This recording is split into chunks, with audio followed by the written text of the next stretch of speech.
This is the story of Garuda Indonesia, Flight 152. On the 26th of September 1997, a Garuda Indonesia Airbus A300 was flying from Jakarta Soekarno Hatta International Airport to Polonia Airport in Medan. Before the flight crew reported to the briefing room. They went over the flight, including things like diversion airports. They were warned of the Medan VOR, a navigational beacon. It was overdue for maintenance, and so the VOR should be used with an abundance of caution. They were also warned about the conditions at Medan. It was smoky that day, and the smoke could bring the visibility down to 400 meters or 1,300 feet.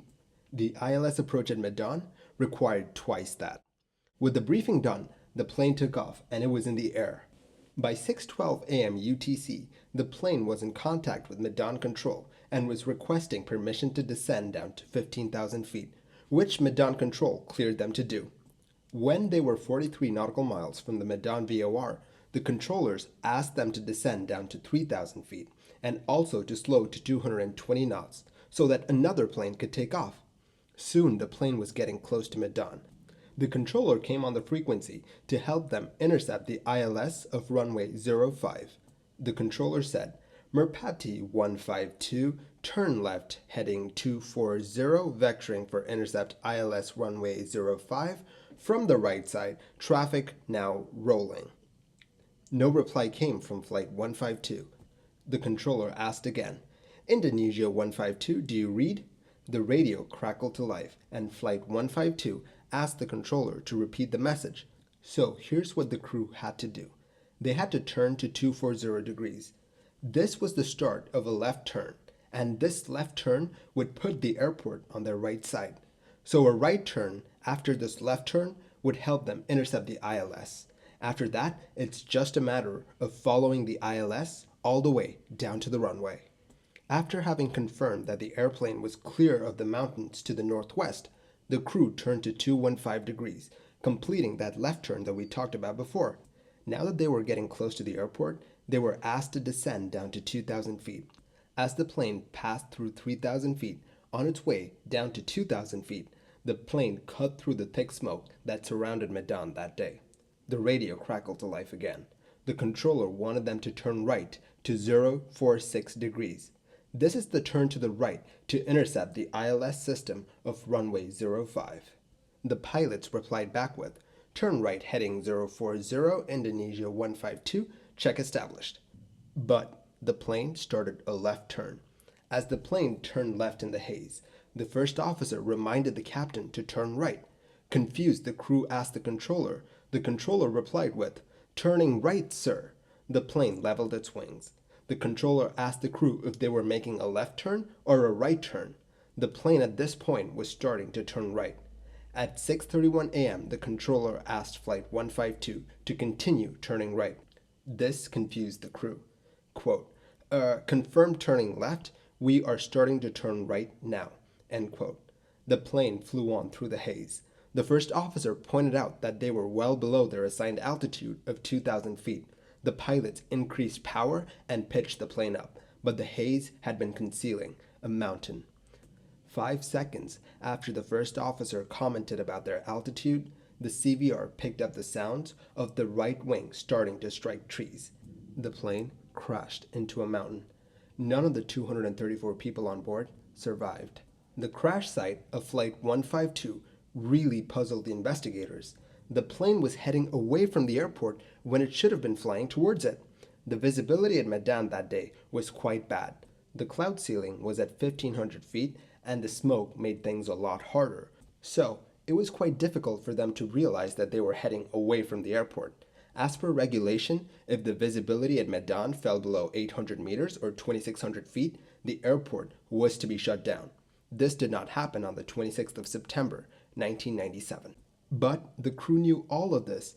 The dispatcher told the investigators that the crew had been told to expect visibility that was below minimums at Medan. The crew even requested additional fuel to deal with the uncertainty that the visibility brought. This meant that the crew were prepared to hold over the airport if the weather was really bad.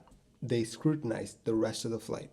As the plane passed 10,000 feet, they caught a comment from the pilot. He said, Okay, passing Mora, sector radar vector. Mora, or the minimum off-route altitude, was 10,500 feet. This gives us a peek into the minds of the pilots. At this point, Medan Control had not given the crew any radar vectors, but they had a preconceived notion about the vector that they'd be getting. Let's talk about that for a second, shall we? The controller, as it turns out, was not using the standard approach pattern for the airport.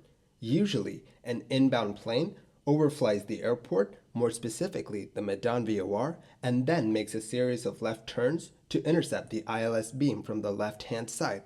The ILS, or the Instrument Landing System, is a thin radio beam that emanates from the foot of the runway.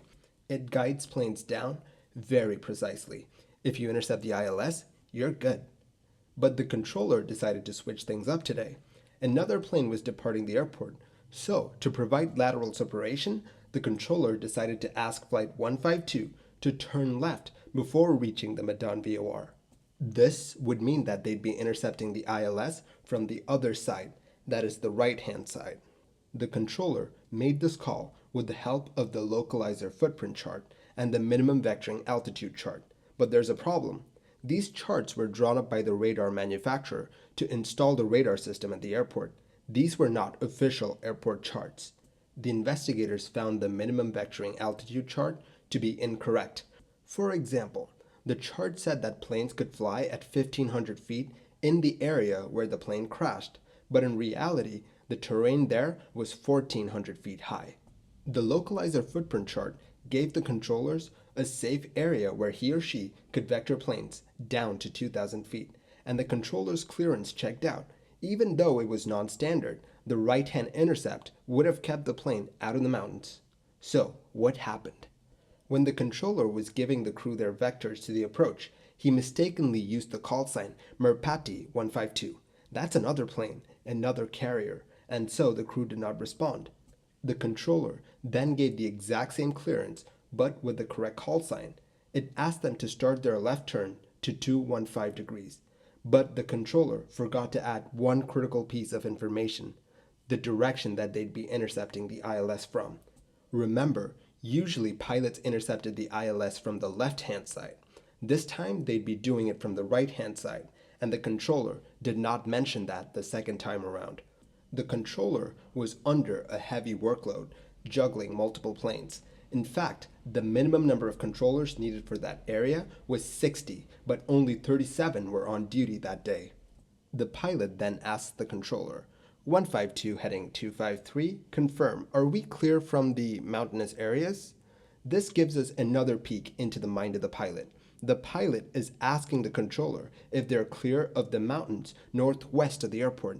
This shows that the pilot did not have a clear mental image of their approach. The approach from the right took them nowhere near the mountains in the northwest.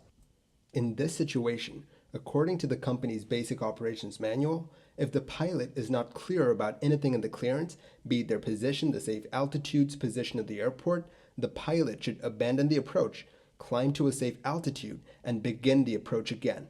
But Flight 152 replied with, affirm, sir, continue turn left on heading 215. While all of this was happening, the controller was being held back, in a manner of speaking. The controller's radar scope only updated the plane's position every 12 seconds. This is fine for en route control, but for approach control, you need a radar system that updates every 4 to 5 seconds. To understand the next bit of this accident, we need to talk about the pilots and the state that they were in. At 6:27 a.m. UTC, the first officer said, "We go overhead first, Captain." The captain agreed, so the pilots were expecting to overfly the Medan VOR, as the official approach called for. When the controller asked them to turn left, the pilot said, "Why so far?" The pilots could not figure out why the controller was asking them to turn left so early. The controller's instructions were not making sense in the narrative that the pilot had built for himself. The dissonance was deafening. When the first officer noted that the plane was turning to the left and not to the right, the captain radioed ATC and asked for confirmation. The controller confirmed that they needed to turn right, but the pilot still had trouble accepting this information.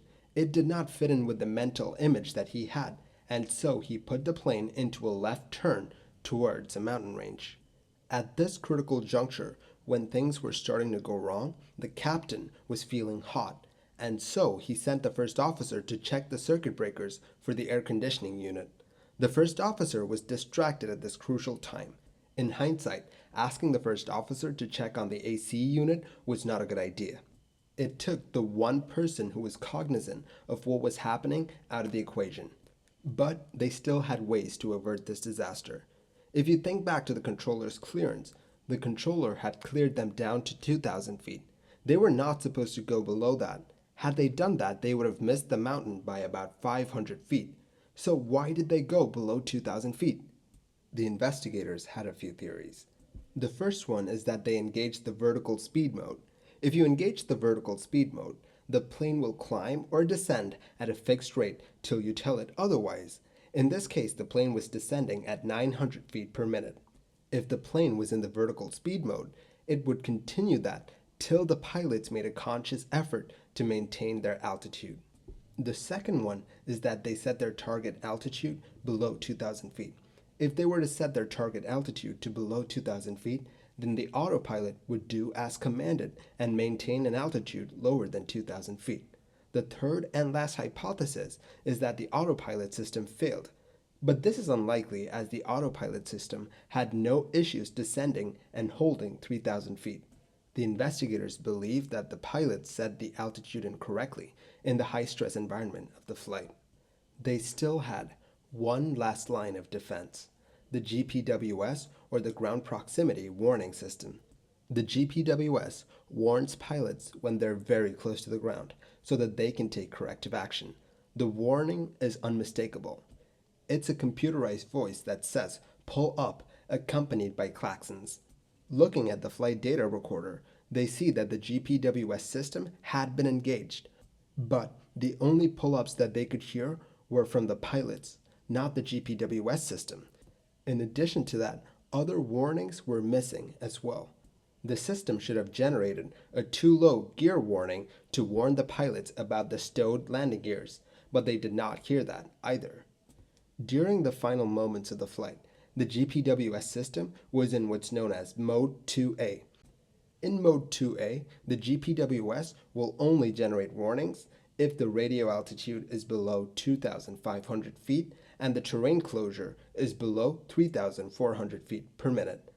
But as the investigators found out, the radio altimeter was showing altitudes of about 3,300 feet. This was wrong. The manufacturer of the GPWS called this phenomenon radio altimeter out of track. When this happens, the system inhibited warnings for about 3 seconds, and so their last line of defense was gone. A mountain was hurling towards them, and they had no way to know. Over the past month or so, I've been seeing a lot of articles about the state of aviation in Indonesia. If you're from Indonesia, or if you've flown on Indonesian carriers, do let me know what it's like. Let me know the good and the bad down in the comments below. Thank you for watching this episode of Mini Air Crash Investigation. If you like the videos that I make, do consider liking and subscribing. It will really help the channel grow. I'll catch you guys next time. Stay safe.